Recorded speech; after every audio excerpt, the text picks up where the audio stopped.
Bonjour tout le monde, donc je vous retrouve pour une nouvelle vidéo et ce sera pour une vidéo carte. Et comme je vous le montre, ce sera une carte ronde.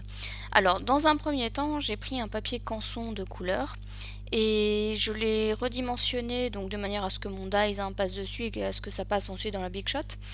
Et j'ai en fait mon canson, en fait je l'ai plié en deux puisque ce sera ma base de carte. Et vous voyez qu'au niveau de mon dies, donc j'ai pris un dies le plus grand que j'avais en rond, et vous voyez que je ne le mets pas sur la totalité de la carte, de manière à garder justement la pliure qui fera la pliure justement de ma carte.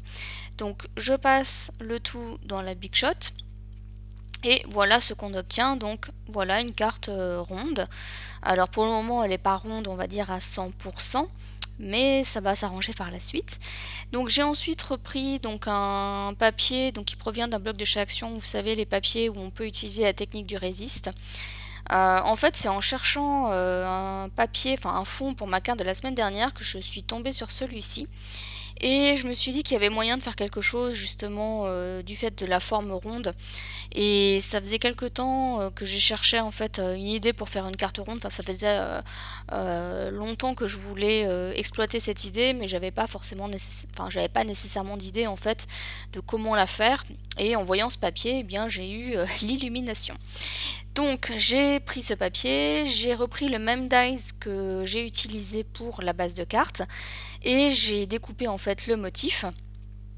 Donc alors je l'avais fixé avec du masking tape et en enlevant le masking tape j'ai déchiré un peu le papier. Mais ce n'est pas bien grave parce que j'ai trouvé comment dissimuler justement le petit bout de papier déchiré. Donc j'ai vérifié au préalable que le rond que j'avais découpé collait bien avec la base de carte. Bon, normalement il n'y avait pas de souci puisque j'ai utilisé le même dies. Et je vais ensuite coloriser en fait mon papier. Donc là j'ai utilisé donc une Distress Oxide. Donc c'est la Wild Honey. Et voilà, j'ai colorisé sur l'ensemble de mon papier. Bon après coup je me suis dit que j'aurais peut-être dû faire comment dire, varier un peu les couleurs en fait, peut-être faire une couleur un peu plus foncée sur le bord. Bon, c'est après coup que je me le suis dit et voilà, c'était déjà fait et tant pis quoi, j'ai laissé comme ça. Donc comme pour la semaine dernière, si vous avez vu ma vidéo, elle sera de toute façon à la fin de cette vidéo si jamais vous l'avez pas vue. Enfin le lien en tout cas, je passe en fait un chiffon sur l'ensemble pour faire bien ressortir l'écriture qui est censée être en blanc et puis pour que le doré en fait retrouve son aspect un peu plus doré puisque en passant l'encre dessus ça avait un petit peu entre guillemets matifié l'aspect doré.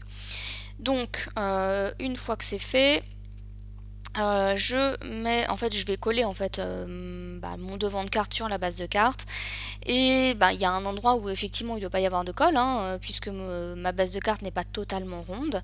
Donc je me suis fait un repère, je mets de la colle sur l'ensemble sauf là où il ne doit pas y en avoir et je vais venir coller en fait alors je vais faire l'inverse en fait, ce sera plus facile. Donc je vais poser mon devant de carte et hop je viens fixer ma base de carte dessus et comme ça il n'y a pas de souci et cette fois-ci ma carte est effectivement totalement ronde et ça gêne pas du tout à l'ouverture, j'ai vérifié avant etc, donc il y a pas de souci. Alors vous avez vu que ma base de carte elle était relativement foncée donc j'ai voulu rajouter en fait à l'intérieur deux ronds pour pouvoir en fait écrire puisque c'est la zone où on écrit la carte. Et au départ j'avais pris en fait le gros rond que j'avais pris pour faire ma découpe de la base de carte mais effectivement ça n'allait pas donc j'ai repris un rond un peu plus petit en fait. Donc c'est des dies ronds avec une finition fausse couture en fait. Donc une fois que j'ai mes ronds, hop, je vais coller tout ça sur la base de carte et là effectivement comme c'est un papier plus clair, donc je l'ai pris dans des tons aussi un peu verts pour rester dans les tons de la carte, enfin en tout cas de la base de carte. Et donc comme c'est quand même un papier qui est quand même beaucoup plus clair, bien au moins il n'y a pas de souci pour pouvoir écrire en fait à l'intérieur. Donc hop, voilà ce qu'on obtient. Alors le fait de rajouter des papiers, etc., c'était aussi pas plus mal parce que en fait le papier canson, je le trouvais pas très épais.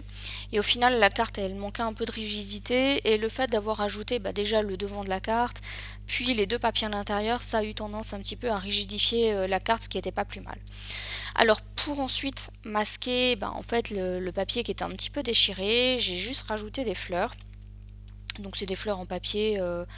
Alors il y a oui des fleurs en papier, il y a une ou deux fleurs en espèce de vélum. Et la fleur blanche en fait elle est en feutrine. Donc ça c'était des fleurs qui étaient vendues chez Action il y a quelque temps, je ne sais pas du tout si c'est de nouveau vendu. Mais voilà, donc ça vous donne une idée. Et j'ai choisi des fleurs justement dans les tons un peu jaune, marron, donc là, et une blanche. Un petit peu pour rester dans les tons de la carte. Et au final, c'est vrai que si j'avais pas déchiré mon papier, j'aurais pas forcément eu l'idée d'ajouter ces fleurs-là. Et au final, je suis contente d'avoir un petit peu abîmé mon papier. Parce qu'au final, je trouve que ça permet de donner un petit peu de relief à la carte. Enfin, voilà, donc les fleurs, elles continuent, je dirais, l'espèce de couronne qu'il y a tout autour de l'écriture. Mais voilà, ça permet de faire ressortir un petit peu, en tout cas, je trouve que ça finit un peu plus la carte, en fait. Donc voilà, l'idée c'est pas d'en mettre tout autour non plus, c'était vraiment voilà pour masquer un petit peu la bêtise que j'avais faite. Mais voilà, juste le fait de mettre sur un côté comme ça et tout, voilà, en tout cas je trouve que ça rend la carte un petit peu plus jolie.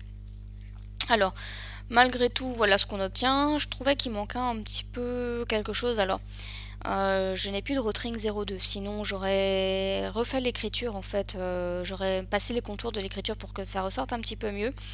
J'ai eu peur d'utiliser un crayon, comment dire, un crayon classique, j'avais peur que ça bave, donc je me suis abstenue en fait. J'ai quand même rajouté alors j'allais dire des demi-perles, c'est moi qui les ai faites avec la Pontura Paint. Et donc j'ai pris une couleur nacrée et ensuite j'ai pris une couleur un petit peu dorée. Mais cette fois-ci, c'est de la marque Nuevo et il me semble que c'est du Crystal Drop. Je me souviens plus le nom exact en fait du produit. Mais vous savez, c'est ces produits qu'on utilise comme pour faire des demi-perles en fait. Donc voilà, j'en ai mis quelques-unes là où il y a les fleurs dorées en fait. D'ailleurs, alors on va appeler ça le Crystal Drop parce que je me souviens plus le nom. Je trouvais qu'il bavait beaucoup. En fait, le produit, la matière est moins consistante que la Pontura Paint qui est un peu plus épaisse et qui est, je l'ai trouvé plus pratique en fait la Pontura Paint pour faire les demi-perles, contrairement au Crystal Drop qui je trouve était un petit peu plus liquide on va dire. Donc une fois que j'ai fait ça, je trouvais quand même qu'il manquait quelque chose pour faire ressortir la carte. Et donc j'avais utilisé un die, je vous avais dit, fausse couture pour couper le rond de mon devant de carte. Et en fait j'ai repassé les fausses coutures avec un crayon noir. Voilà. Je reste quand même sur l'idée que peut-être que l'écriture je vais quand même la repasser. Donc j'ai retrouvé mon Rotring la pointe 01, donc je pense que c'est ce que je vais faire. Je vais repasser les contours de l'écriture pour que ça ressorte un petit peu davantage en fait. Parce que c'est vrai qu'au niveau de l'écriture, du fait que j'ai utilisé peut-être une couleur, donc la couleur c'est la Wildonnet, donc c'est pas forcément très très foncé. Du coup, je trouve que l'écriture qui est censée ressortir puisque c'est la technique du résiste, je trouve qu'elle ressort pas beaucoup. Donc voilà ce qu'on obtient pour la carte. Donc la carte est terminée. N'hésitez pas à me dire ce que vous en avez pensé. Et pour ma part, je vous retrouve bientôt dans une prochaine vidéo. Bye bye!